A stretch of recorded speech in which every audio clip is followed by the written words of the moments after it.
Okay, so hi everybody. Like I said, I'm Frances Raybaud. I'm both storyteller and the alumni coordinator for the Dog Tag Fellowship Program, which is this 5-month program, full-time program that is for veterans with service-connected disabilities, military spouses, and caregivers who are interested in entrepreneurship or figuring out what their next steps are going to be post or even during military life. We also serve many active duty military who are starting to transition out.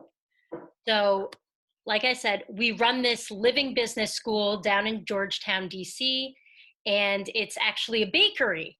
And so during the program, our fellows are able to not only take classes with Georgetown University School of Continuing Studies and get a certificate in business administration by the end of it, but also do rotations throughout the bakery. And something that's really interesting is we've been continuing the fellowship that's going on right now, cohort 11, virtually, even though we're no longer allowed to be in the bakery for obvious health and hygiene related reasons. So we are currently doing all sorts of rotations. We're doing front and back of house rotations, just like we normally would in the bakery kitchen, except now fellows are able to do it from home.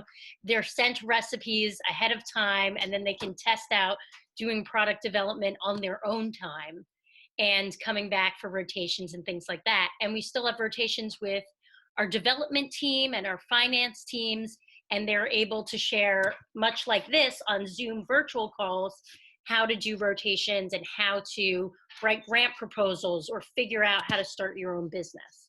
So even as you're taking the Georgetown classes, simultaneously, a fellow is also going to have the opportunity to check out different points of actually running a small business in real time. So right now I have the overview of our next fellowship cohort. This is going to be cohort 12, which we're currently recruiting for.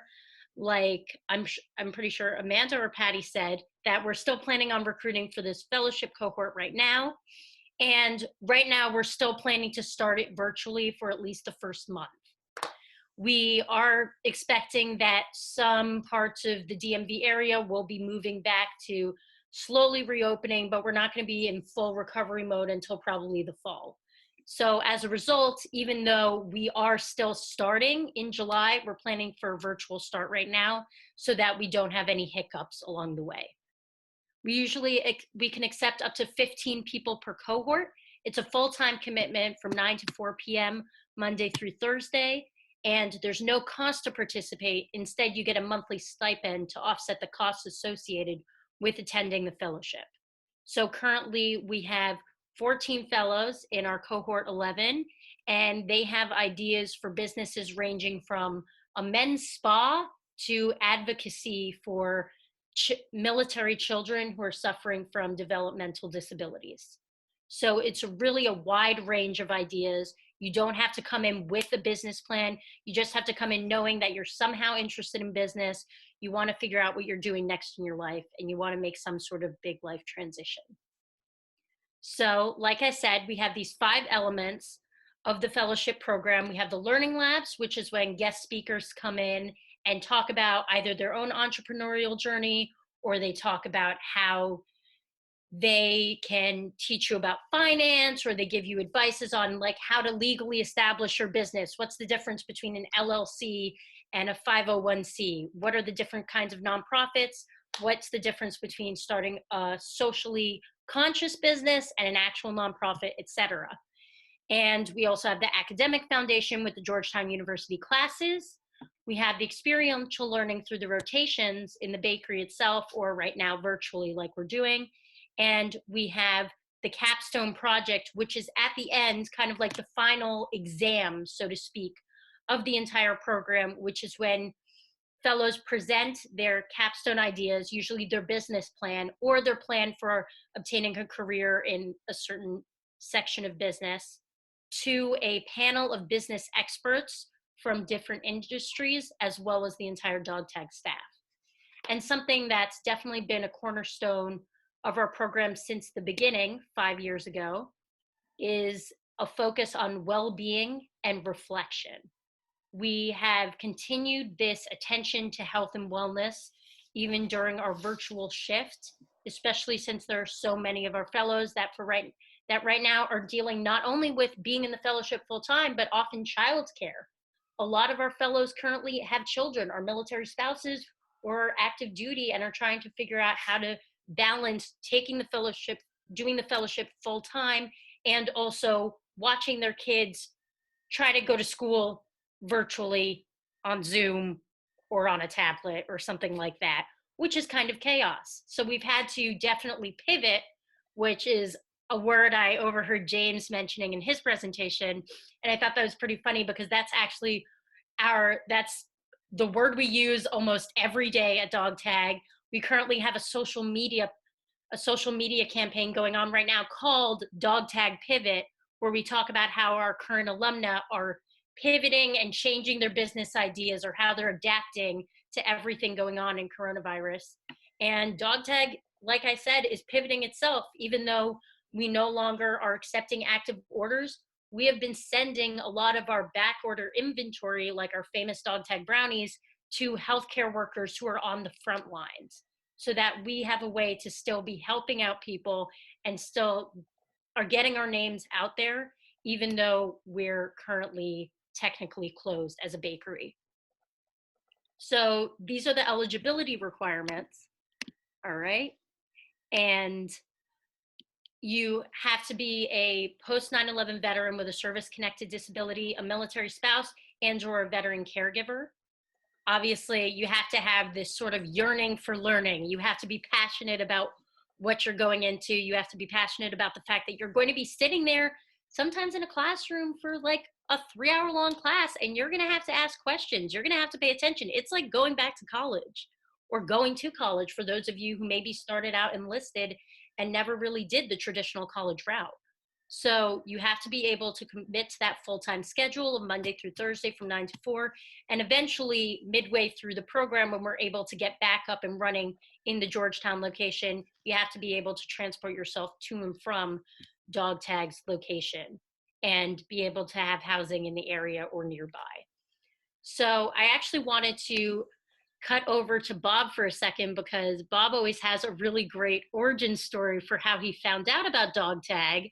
And he can talk a little bit more about our origin story, and I can fill in the gaps of how this got started by a one-armed Jesuit priest, originally a monk, and a real estate investor who liked bakeries.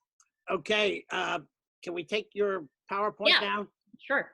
Okay, happy to. About, I don't know, God, 10, 12 years ago, I'm wandering through the old Walter Reed one day, and I meet this guy who's kind of wearing semi-informal business clothes with one arm, and he's wandering around like I am. And none of us really knew what the hell we were doing, but I started talking to him, and he said, the discussion didn't start off with this sentence, but essentially he told me he was a Jesuit priest involved at Georgetown University, and he was looking to help vets with businesses. And also he'd been a baker in a previous life. And I listened to this for about 15, 20 minutes and wandered away saying, good luck, he's got about 2 million to 1 odds of ever pulling this off. And he'll be another one that stumbled through here once or twice and disappeared. Well, little did I know he would come back, and he would come back, and he would come back. And I've probably been there 3,000 times, and I ran into him a lot. And he kept pushing, and he kept pushing, and I would hear rumblings of this. And eventually he met a woman who became kind of a benefactor to help create the physical facility of what now houses Georgetown Bakery. But he was a visionary of an extraordinary kind, because he'd been in the business world, he'd been an entrepreneur, he obviously had a strong religious background, but he really believed in human beings and helping, and he believed in jumping in when people were pretty desperate, which they are when they're first wounded and beat up and banged up, and trying to figure out what the hell they're going to do with the rest of their life. And the end story is now Dogtown Bakery, which I love the story and I love what they do, and I love being able to kind of shift people to their direction because they help create a vehicle where you can put these ideas and thoughts that you guys are talking about into action. And it was remarkable what he accomplished, and we're really between what you've been saying and what James is saying, we're looking at the success story of this. It works. I think it's a great story and a great program, and I'm just happy to have been on the periphery watching them. And I still didn't think it was going to work in the beginning. Yeah, so now, unfortunately, Father Curry passed in 2015, which was right about the time that we got the bakery actually open and running and started our second cohort. Like I mentioned, we're now in our 11th cohort, but we still keep the memory of Father Curry very much alive. And Connie, his co-founder, is actively working in New York, but she will come through time and again to just see how the bakery is doing.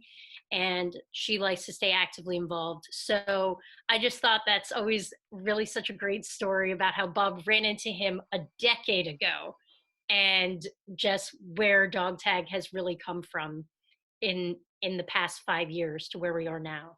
And by the way, James, I don't really think he had a formal business plan written down on a legal pad. Well, I'm not saying they never work. I'm just saying it takes a lot to make the unplanned ones. But he believed in what he was doing.